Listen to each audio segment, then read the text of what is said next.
Então, beleza. Nas aulas anteriores, né, desse módulo de estatística, né, a gente introduziu, abordou um pouco a primeira parte, né, da estatística, que é exatamente a estatística descritiva, que a gente trabalhou um pouquinho os conceitos de média, desvio padrão, um pouco de correlação, regressão. Em seguida, a gente entrou um pouquinho em probabilidade, pegou alguns conceitos que foram importantes, né, para entender como funciona a questão da inferência estatística, né? O teste de hipótese e tudo mais. Aí hoje a gente vai entrar, então, de fato, no primeiro conjunto, né, desses testes de hipótese, desses testes de inferência. Nessa aula, essa aula vai ser a teórica, né? Então, aqui eu vou introduzir os conceitos e como que funcionam, né, alguns testes para dois grupos, o teste T, né, e o teste T paramétrico, né, e o teste não paramétrico, que seria o teste de Mann-Whitney. Tá aqui nesse slide a gente tem um pequeno sumário, né, do que a gente vai tratar hoje. Eu vou começar com o teste de normalidade, para exatamente verificar, né, que se a gente vai utilizar um teste paramétrico ou um teste não paramétrico. Em seguida eu entro então no teste T e por fim no teste Woodman-Whitney. Mas aqui antes eu queria retomar um pouco aquele fluxograma, né, da escolha, como que a gente faz para selecionar ou decidir qual teste que a gente vai utilizar nos nossos dados, né? Essa figura eu peguei emprestado da Amanda Yumi, né, da aula de inferência estatística. E essa figura mostra basicamente quais são as opções, né, qual é o caminho que a gente pode seguir a partir da qual caminho que a gente vai seguir em função de como a gente quer analisar nossos dados, né? Então, se a gente quer prever ou explicar alguma coisa, ou se a gente quer apenas uma correlação. Nessa aula em particular, a gente vai trabalhar então aqui com um preditor categórico de saída quantitativa, focando principalmente nessa questão de duas amostras. E aqui, de novo, relembrando, né, a gente pode ter medidas ou dados pareados ou não pareados. Esses dados pareados são aqueles em que a gente faz uma coleta em dois tempos, por exemplo, um pré-intervenção, um pós-intervenção, ou quando a gente está trabalhando com dois sujeitos, né, que de alguma forma eles foram pareados, seja por idade, nível de escolaridade, assim por diante.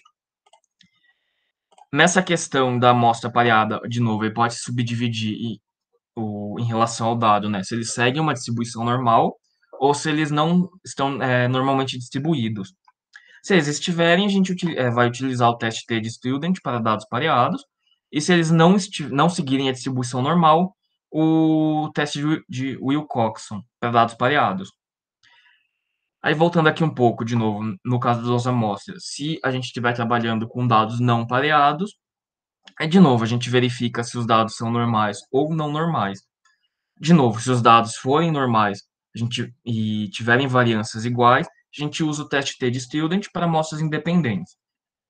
Porém, se os testes tiverem variâncias diferentes ou desconhecidas, aí a gente usa o teste T de Student, mas com essa correção de Welch. Aí tá. Se a gente tem duas amostras com dados não pareados e também não seguem a distribuição normal, aí que a gente usa o teste de Mann-Whitney. Tá aqui só para retomar, né, um pouco dessa questão ou desse racional, né, que a gente faz para selecionar ou saber qual teste que a gente tem que conduzir em relação aos dados que a gente coletou. Então, como eu mencionei, nessa aula a gente vai trabalhar principalmente com uns preditores categóricos de saída quantitativa, no caso de duas amostras. Tá aqui para começar, uma coisa que é extremamente importante a gente analisar antes de qualquer coisa que a gente for fazer, qualquer teste que a gente for realizar, é muito importante que a gente verifique se a normalidade dos nossos dados, né? Exatamente porque, dependendo do resultado desse teste de normalidade, é que a gente vai decidir se vai utilizar um teste paramétrico ou um teste não paramétrico. Aí que uma observação, né, que essa normalidade dos nossos dados, ela é pressuposta pelos testes paramétricos. Aqui, dois testes são muito famosos, eles são bastante utilizados, né, na pesquisa científica, na pesquisa em geral, são o teste de Kolmogorov-Smirnov e o teste de Shapiro-Wilk. Existem outros testes de normalidade, mas os que a gente mais encontra na literatura são esses dois. E como eles são também um teste de hipótese, né? Esses dois testes eles vão ter como hipóteses, né? Primeiro, a hipótese nula, que os dados são normalmente distribuídos, e como hipótese alternativa, que os dados não são normalmente distribuídos. Aqui vem um detalhe, que nesse caso, a gente, entre aspas, né, mas a gente espera que quando a gente conduz esse teste, a nossa hipótese alternativa seja rejeitada. Ou seja, que a gente continue com a hipótese nula. Geralmente a gente. Não que a gente prefira, mas enfim. Utilizando esse teste, se a se a hipótese alternativa não for rejeitada, aí isso significa que os nossos dados são normais. Se a gente rejeita a hipótese nula, isso significa que os nossos dados eles não são normais. Aí que eu trouxe um exemplo, né, que eu simulei duas distribuições de dados, né? Aqui, nesse primeiro caso, eu teria uma simulação, né, em que os dados eles foram obtidos de uma distribuição normal. Então, a gente aqui pode até olhar que os dados eles ficam mais ou menos distribuídos, né, de forma simétrica em torno aqui de uma média, né? E aqui a gente teria o desvio padrão, aqui nesse lado esquerdo. E já no lado direito também eu simulei os dados, né, considerando uma distribuição não normal. Aqui só para título de exemplo, né, aqui nesse caso eu utilizei uma distribuição gama, que é uma distribuição que não é normal. E ela não é normal exatamente porque se a gente pega a média, que ficaria mais ou menos aqui, né, a gente já vê que a maior parte dos dados ele não está próximo da média, né, e além disso, essa distribuição ela tem uma cauda mais prolongada, né, nessa porção aqui direita. Então a gente percebe que eles têm uma carinha bem diferente, né, de uma distribuição normal para uma distribuição não normal. Se nesses dois casos, nessas duas distribuições, eu conduzisse um teste de normalidade, que foi o que eu de fato fiz, nesse primeiro caso a gente obteve, né, um p-valor de 0,97. Então, nesse caso, a gente não descarta a hipótese nula, ou seja, isso significa que os nossos dados eles são normalmente distribuídos, né? Porém, se a gente conduzir esse mesmo teste aqui nesse segundo caso, eu obtive um p-valor menor que 0,0001, né? Então, nesse caso, a gente descarta a hipótese nula e verifica que esses dados não são normalmente distribuídos.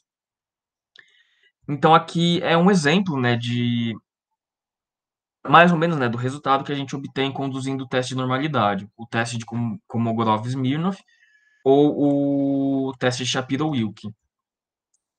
Aí aqui, só um detalhe que é bastante importante a gente ter em mente, que quando a gente for realizar esse teste de normalidade, a gente precisa conduzir esse teste por grupo. Então, se a gente tiver dois grupos, por exemplo, a gente tem que conduzir o teste de normalidade para o grupo 1, separado do teste de normalidade do grupo 2.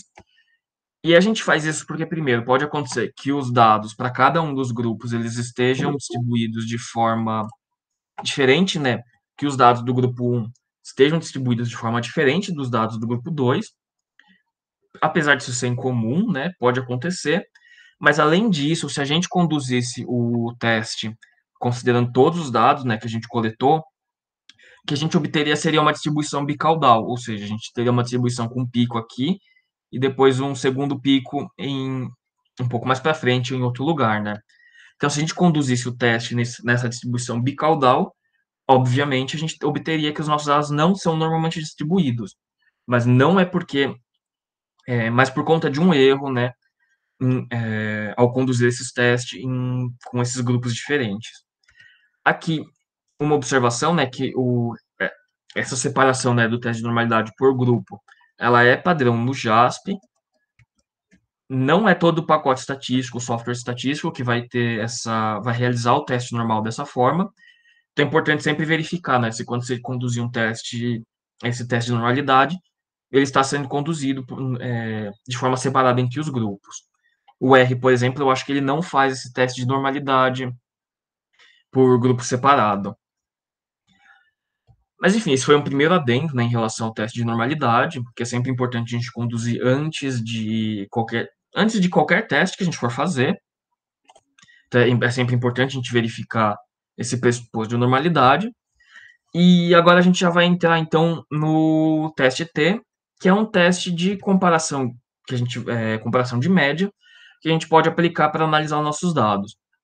Esse teste ele é curioso porque, apesar de ele ser chamado, né, de teste T de Student, esse Student ele é um pseudônimo, né, de William Gosset, que ele trabalhava, né, desenvolveu esse teste T enquanto ele trabalhava na cervejaria Guinness. E ele desenvolve esse teste exatamente para poder, né, estudar ou avaliar a qualidade das cervejas que eram produzidas. Porém, por conta dessa empresa da Guinness considerar que esses desenvolvimentos técnicos, né, tecnológicos, eram segredos de fábrica, né, eles pediram, solicitaram, né, que esses resultados, né, esse teste do William Gosset, ele fosse publicado como um pseudônimo, exatamente para não vazar, né, que a Guinness utilizava esse tipo de metodologia para fazer a avaliação da sua produção. Aí, como havia mencionado, esse teste ele é aplicado basicamente para fazer a comparação entre a média de dois grupos ou a média de pares de medidas. Aqui, os pressupostos desse teste, então, primeiro, é que os dados eles estão normalmente distribuídos, né? Ou seja, um pressuposto para a gente conduzir o teste T é a normalidade dos dados. Exatamente por isso que eu achei interessante começar essa aula comentando, né, sobre esses testes de normalidade. Então, antes de conduzir o teste T, é sempre importante que conduza esse teste de normalidade nos dados. Além disso, para que a gente possa conduzir o teste T, é importante que a medida que a gente vai avaliar ela seja pelo menos intervalar. Então, aqui, que nem seja uma temperatura, uma concentração, ou uma medida, né, que possa ser descrita por intervalos. Aí depois a gente tem essa questão da independência dos dados, né? Ou seja, se a gente vai trabalhar com amostras independentes ou amostras dependentes.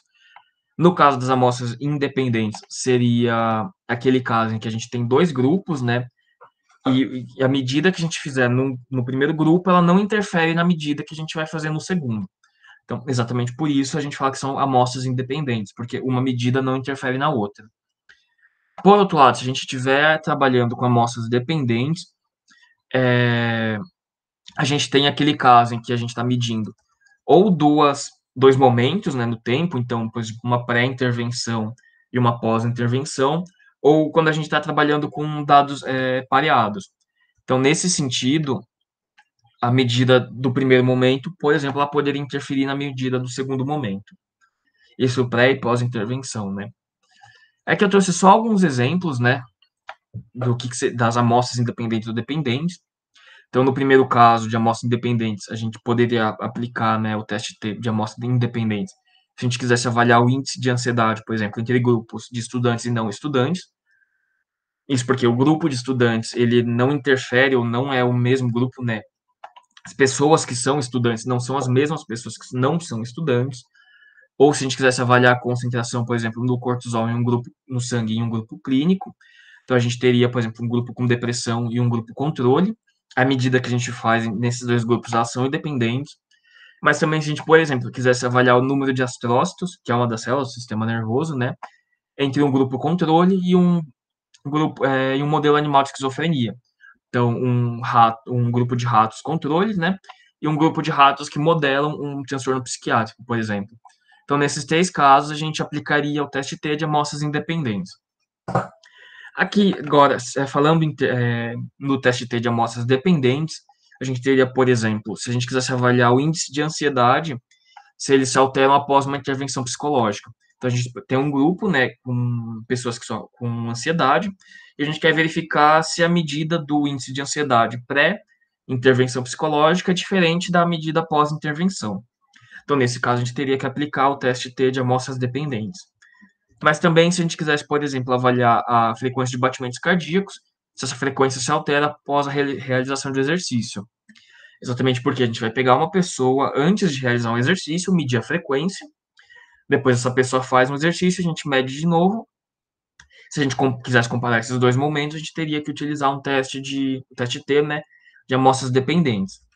Aí aqui um detalhe, né, assumindo, né, ou pelo menos assumindo que a gente já tem avaliado a normalidade, né, desses dados dos exemplos. Aí, ok, um quarto pressuposto, né, do teste T é que a gente garanta que exista homogeneidade de variância, que também é chamada de homocedasticidade. Isso é importante porque, como mostra essa figura, se a gente tivesse dados que eles se distribuem, né, com variância diferente, seria como se a gente estivesse contaminando, né, a nossa análise. Isso porque, se a gente pega o grupo 1 e o grupo 2 aqui nesse box plot, a gente observa que o grupo 1, ele parece, né, que nessa medida aqui, abstrata, ou enfim, nessa medida arbitrária que a gente está avaliando, parece que o grupo 1 é menor que o grupo 2. Porém, por conta dessa variância do grupo 2 ser maior, né, que a variância do grupo 1, provavelmente, se a gente conduzisse o teste T nesses dois grupos, a gente não observaria um resultado significativo, né, uma diferença significativa. Mas também por conta desse problema que a gente tem com a variância. Então, para a gente realizar o teste T, a gente precisa também verificar essa homogeneidade de variância. E caso essa homogeneidade ela não seja acatada, ou seja, a variância dos nossos dados ela é diferente entre os grupos, a gente tem que utilizar o teste de Welch ou o teste T com correção de Welch. Mas ok, esses foram as premissas, né, do teste T. E basicamente o teste T, então, as hipóteses, né, que a gente vai trabalhar, ou as hipóteses que a gente tem que ter para poder utilizar um teste T, são descritas nesse slide. Então, no caso do teste T para amostras independentes, a hipótese nula é que as médias dos grupos são iguais, ou seja, a média dos grupos que a gente está considerando são iguais. A gente teria como hipótese alternativa que as médias dos grupos são diferentes. E aqui esse diferente, só um detalhe, que pode ser também a média do grupo A é menor que a média do grupo B, ou a média do grupo B é maior que a média do grupo A, ou a média do grupo A é diferente só da média do grupo B. Se a gente estiver trabalhando com amostras dependentes, né, a hipótese nula, ela é que não há diferença na média entre os dois momentos, né, os dois momentos nesse sentido, um pré-intervenção e um pós-intervenção, ou um momento pré e um momento pós, e a hipótese alternativa seria que há diferença na média entre esses dois momentos, entre essas duas coletas. É que também, só para relembrar, né, a ideia por trás da gente conduzir um teste T, que a gente falou, né, na aula que a Amanda comentou na aula de inferência, mas aqui retomando, imagina que aqui a gente tem a distribuição dos dados de um grupo controle ou a distribuição dos dados segundo a hipótese nula, né? E o que a gente vai querer aqui, perdão, é indicado o nível de significância de 5% nessa região aqui azul mais escura. E o que a gente quer exatamente verificar com o teste T é qual é a probabilidade da gente obter uma média x2, né, do grupo que a gente está estudando, ou valores mais extremos que essa média, se a gente assume, segundo a hipótese nula, que esses dados foram obtidos de um mesmo grupo, ou seja, que eles tenham a mesma distribuição. Então, aqui, por exemplo, se a gente tivesse a média x2 caindo aqui nessa região, se a gente calcular a probabilidade, né, de obter esse resultado, aí lembrando que para variáveis contínuas a gente fala em termos de áreas, né? Que a gente, nesse caso, obteria é que o grupo X2, uma média de X2, ela não é diferente em termos estatísticos, né, da média do X1, ou seja, né, a média entre os dois grupos ela é igual, estatisticamente falando. Mas também, se a gente tivesse uma média aqui um pouquinho mais para baixo, como ela está fora das duas regiões, né, do nível de significância, a gente também falaria que esses dois grupos são iguais, né, iguais no sentido estatístico. Agora, imagina, né, a gente faz a coleta de dados e obtém uma média que ela cai dentro dessa região azul. Nesse caso, a gente teria que a probabilidade de obter essa média x2 em termos da hipótese nula, ela é menor que 0,25. Perdão, aqui tem uma vírgula a mais, né? Menor que 0,025. Então, por conta disso, da gente ter assumido aqui o nosso nível de significância como 5%, né? 2,5% para cada lado, a gente poderia dizer que nesse caso a gente obteria um p-valor menor que 0,05, que é o nosso nível de significância, e, portanto, a gente conclui que esses dois grupos, né, essas duas médias, são estatisticamente diferentes uma da outra. Aí a mesma lógica a gente aplicaria, né, se em vez de obter a média nessa porção à direita, a gente obtesse uma média que cai nessa região à esquerda. Então, de novo, a gente teria que a probabilidade de obter essa média ela é menor que 0,025, e, portanto, a gente diria que, que os dois grupos, né, com a média x2 e a média x1, eles são estatisticamente diferentes.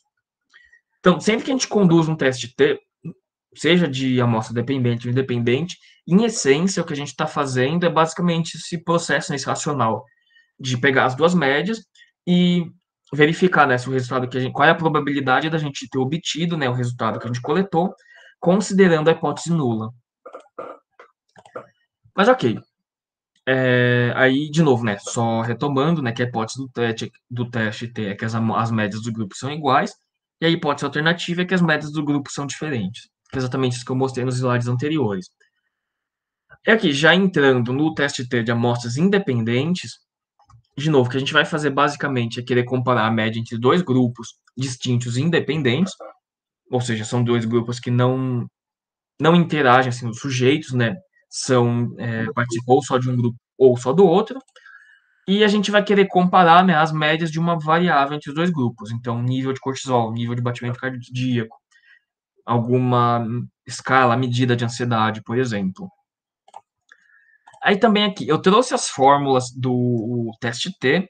Eu não vou entrar muito em detalhe nessas fórmulas, até porque hoje em dia praticamente a gente usa softwares estatísticos, né? Mas eu acho que é interessante pelo menos ter uma noção, né? Ou ter visto como que esses softwares fazem essas contas meio que por trás, né, de todo o programa. Aí aqui o teste T, ele não utiliza a variância ou desvio padrão bruto dos nossos dados, ele calcula, né, meio que essa variância ponderada, né, do grupo 1 e do grupo 2. Então, aqui, esse N1 seria o número, né, de sujeitos no primeiro grupo, o N2, o número de sujeitos no segundo grupo, e a variância que o teste T considera é essa variância aqui ponderada, entre aspas, né, ponderada. Já a estatística T, a gente calcula segundo essa fórmula, né, então a gente teria uma diferença entre a média do primeiro grupo e a média do segundo grupo, dividido por essa variância ponderada, né, que a gente calculou nesse primeiro momento, e a variância dividida de novo por essa raiz da razão do número de sujeitos. Mas enfim. E depois o grau de liberdade desse caso seria calculado pela soma, né, do número de sujeitos do grupo 1 mais o número de sujeitos do grupo 2, subtraído de 2. Mas enfim, então, só para ilustrar, né? Aí aqui um exemplo, né? Vamos imaginar, supor, né, que a gente coletou a amostra de sangue de um grupo de pacientes com ansiedade generalizada, para fazer a avaliação de cortisol. Os dados aqui estão nessa tabela abaixo. Então, aqui nessa primeira coluna, a gente teria um grupo controle, né, que a gente também avaliou nesse experimento, nesses testes, e aqui a gente teria o grupo com ansiedade. Aí aqui tudo a concentração do cortisol que a gente observou, né, que a gente coletou. Aí o que a gente quer saber, né, se a concentração de cortisol no grupo de pacientes ele difere do grupo controle. Então, aí, de novo, o que a gente teria que fazer é levantar as hipóteses, né, construir, montar a hipótese desse teste, e o que a gente quer verificar, que a gente tem, né, como hipótese nula, é que a média do grupo 2, do grupo clínico, né, ela é igual à média do grupo controle, ou seja, em termos matemáticos, que a média x1 é igual à média do grupo 2, o x2, e como hipótese alternativa, a gente teria que a média do grupo 2, ou seja, a média do grupo clínico, ela é diferente da média do grupo controle. Mas, de novo, em termos matemáticos também, né, que esse x1 barra é diferente do x2 barra. Aí, para fazer se a gente fosse fazer, né, esse teste à mão, a gente faria todas essas contas, né? Então, primeiro calcula a média do grupo controle, calcula a média do grupo de ansiedade. Nesse caso, a gente tem que o número de sujeitos no grupo controle é igual ao número de sujeitos no grupo com ansiedade, que é igual a 10. A gente também calcula, né, aquela variância ponderada. Então, aqui nesse caso, a gente só substitui, né, a variância do grupo controle, a variância do grupo ansiedade, multiplica aqui pelo número de sujeitos menos 1, mas enfim, a gente faz esse cálculo e obtém, né, esse desvio padrão. E, por fim, a gente calcularia essa estatística T, de novo, como diferença de médias, dividido pela desvio padrão ponderado, assim por diante. E, nesse caso, a gente obteria a estatística T, né, o valor da estatística T como 7,69. Por fim, a gente calcula, então, graus de liberdade. De novo, se a gente fosse fazer à mão, a gente pegaria esse resultado e compararia com os valores tabelados, né, da distribuição t-student, e compara o valor crítico com esse valor que a gente obteve. Nesse caso, a gente tem um grau de liberdade 18, né? E a gente quer conduzir o teste bicaudal. Então, a gente vê aqui nessa linha do bicaudal o nível de significância de 0,05, né? E a gente obtém, então, que o nosso T crítico é de 2,101. Se a gente compara esse T crítico que a gente obteve com o valor de T que a gente obteve, né, foi todas aquelas contas, a gente observa que o valor que a gente obteve ele é bem maior, né, que o T crítico. Portanto, nesse caso, né, a gente poderia falar, ou a gente fala, né, que o p-valor, né, desse nosso teste foi menor que 0,05. Mas aí aqui também, só para ilustrar como que a gente faria se fizesse todo esse teste à mão. Aí, de novo, usando software estatístico, eles não mostram todas essas contas, mas eu acho que é interessante mostrar para vocês o que o software está fazendo por trás, né?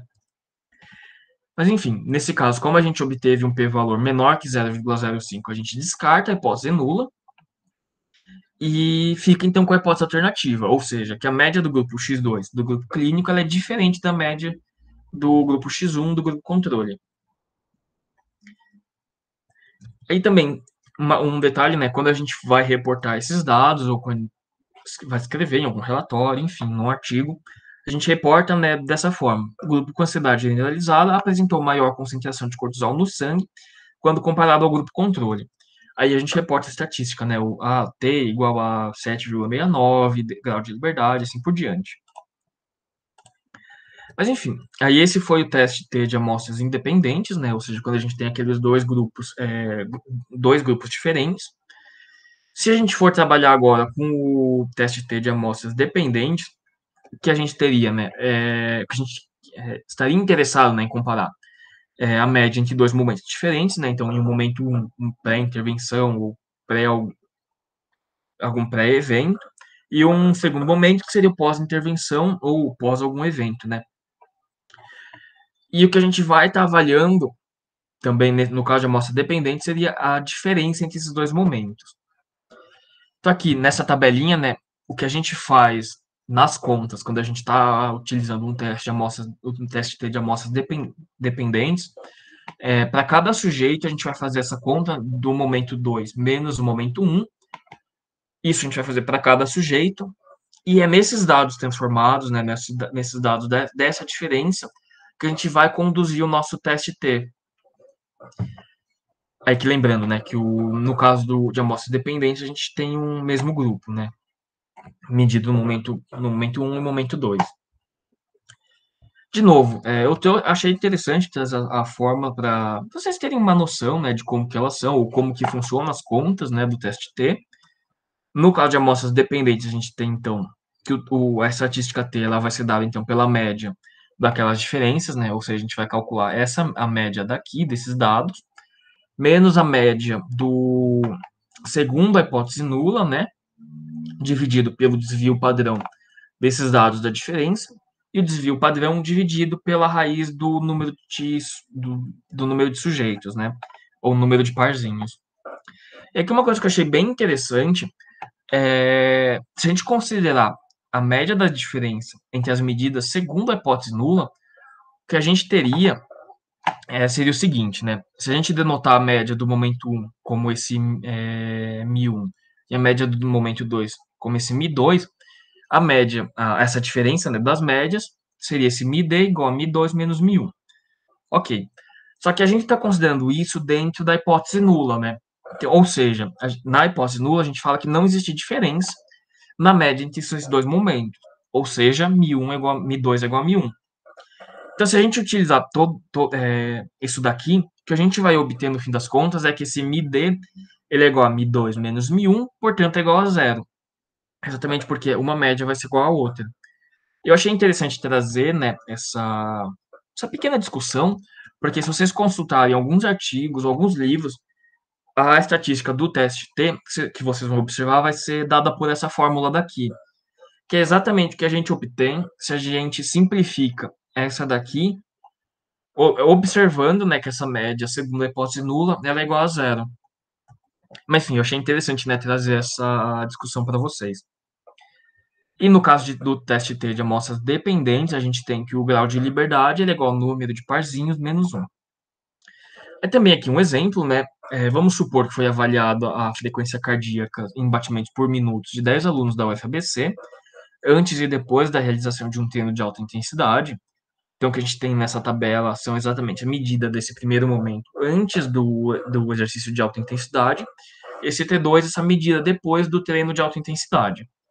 Tá? Que a gente, supondo, né, que a gente obteve esses dados para 10 sujeitos, e a primeira coisa que a gente tem que fazer, né, para todo o teste, é lembrar, pensar, né, em termos das hipóteses que a gente vai estar avaliando.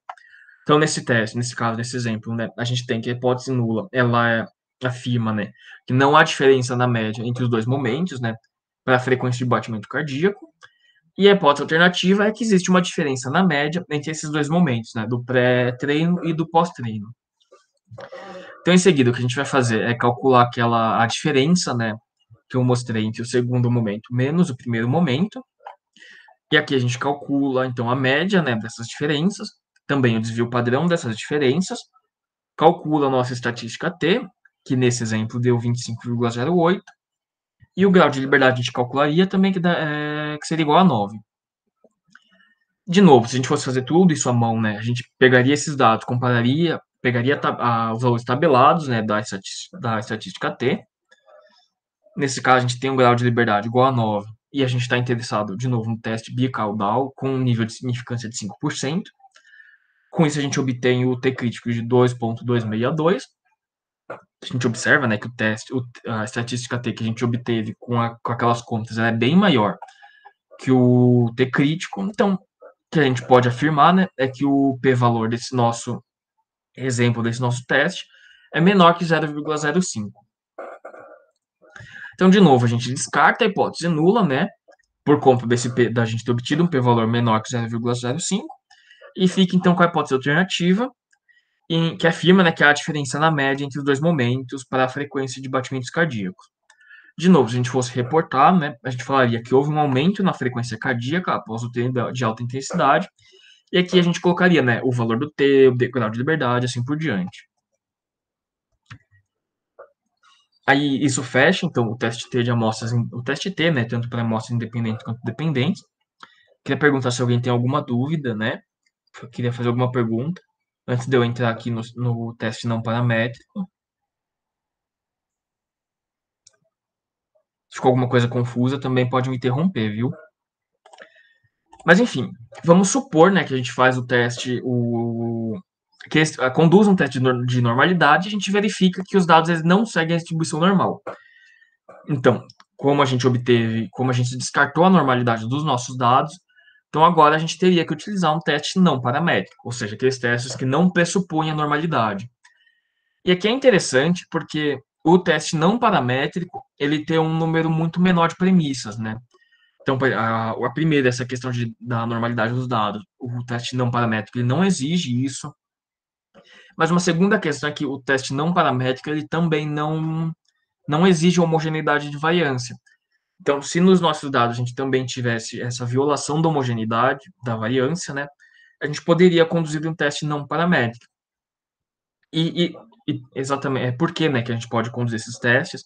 É porque esses testes não paramétricos não utilizam os resultados que a gente mediu, ou seja, eles não vão utilizar diretamente o resultado mensurado. Eles vão atribuir novos valores aos sujeitos, aos dados que a gente coletou, e esses novos valores são chamados de ranking oposto, os postos.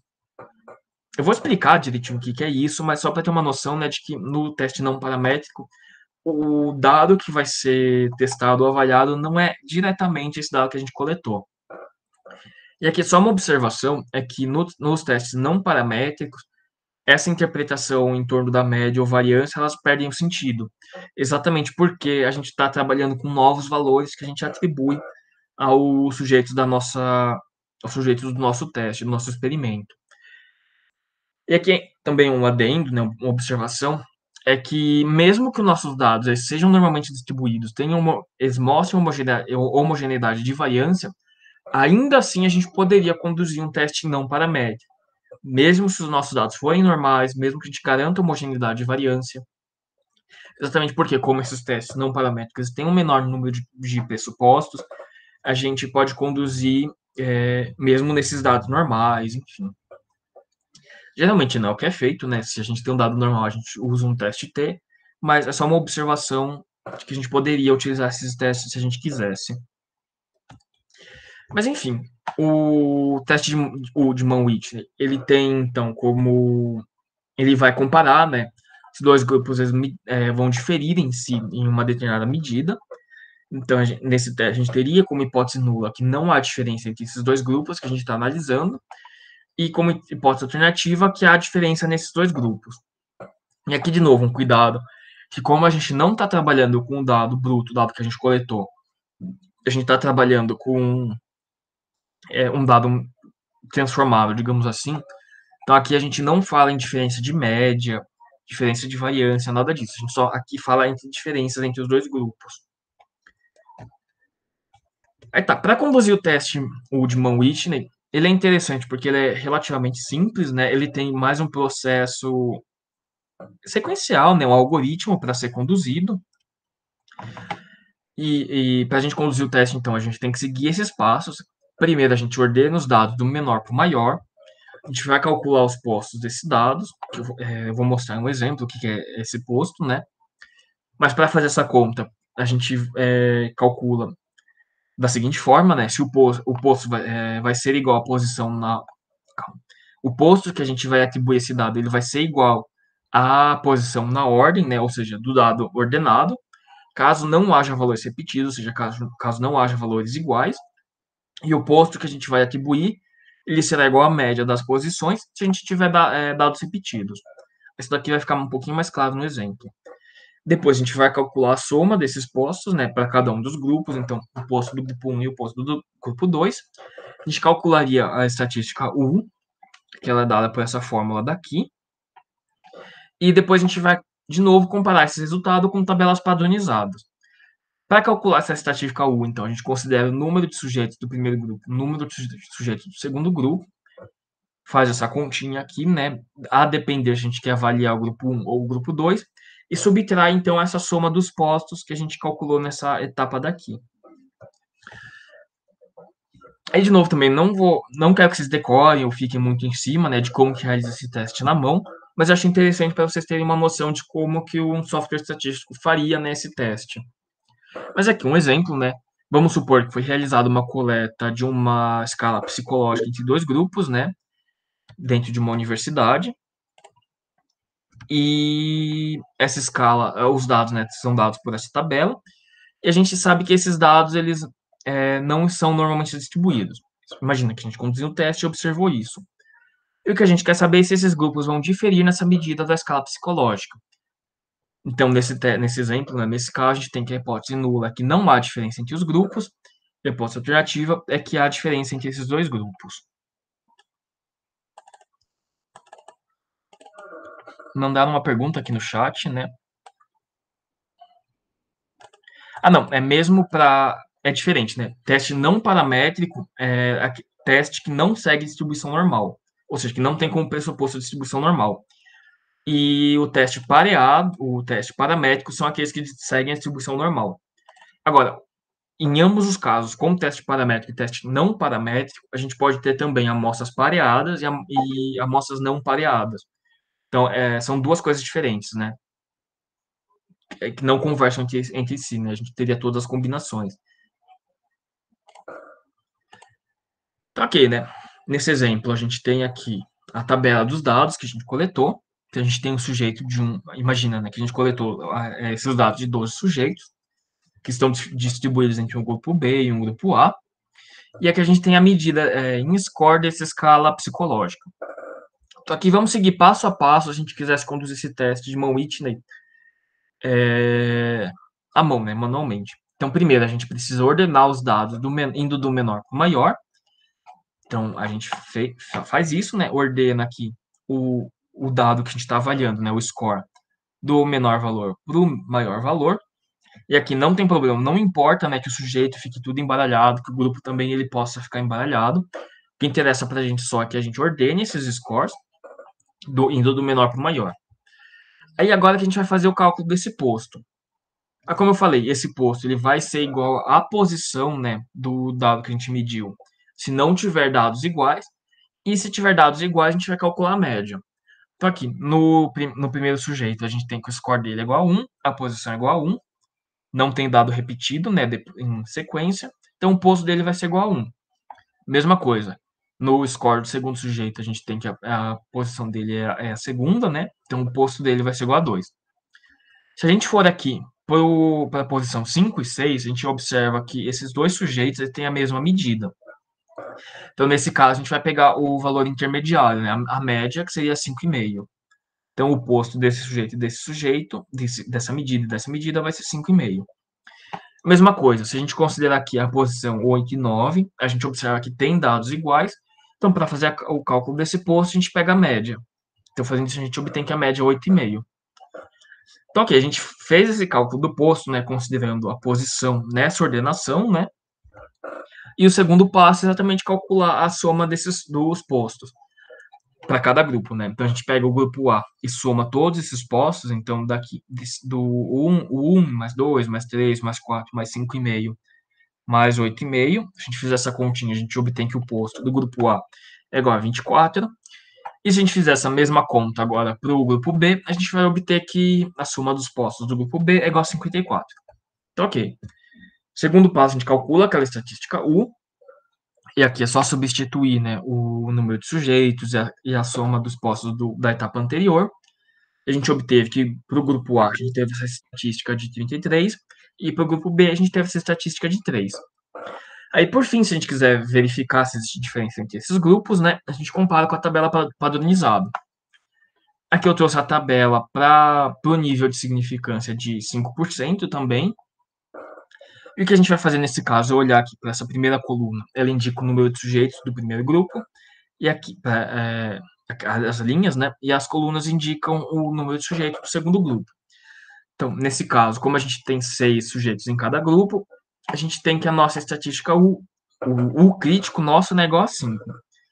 E aqui um detalhe, que no teste Woodman-Whitney, o que a gente quer olhar para a estatística é se o valor que a gente obteve, se um dos valores que a gente obteve é menor que essa estatística crítica. Então, se a gente comparar os dois valores que a gente obteve, a gente vê, né, que o do grupo B é menor que 5.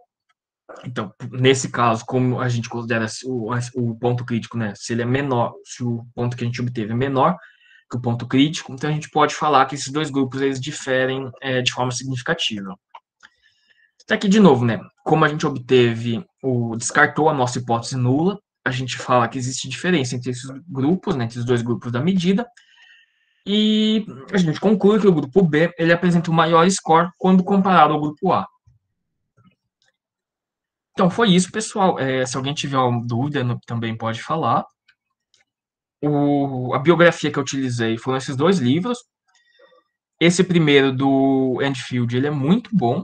Ele é bem prático, é bem mão na massa também. Então, se alguém tiver interesse em olhar, né, como que faz esses testes, eu recomendo olhar esse livro, que ele é muito bom mesmo. Tem também, acho que para o SPSS, uma versão do livro para o SPSS, né? Mas nesse caso, eu peguei a do R, porque o R é de graça, né? O SPSS não. E também, se alguém tiver interesse, esse livro, Noções de Probabilidade e Estatística, ele também é bem interessante, ele é bem introdutório, e ele é bem legal. Então, enfim, eu utilizei esses dois livros para montar a aula de hoje.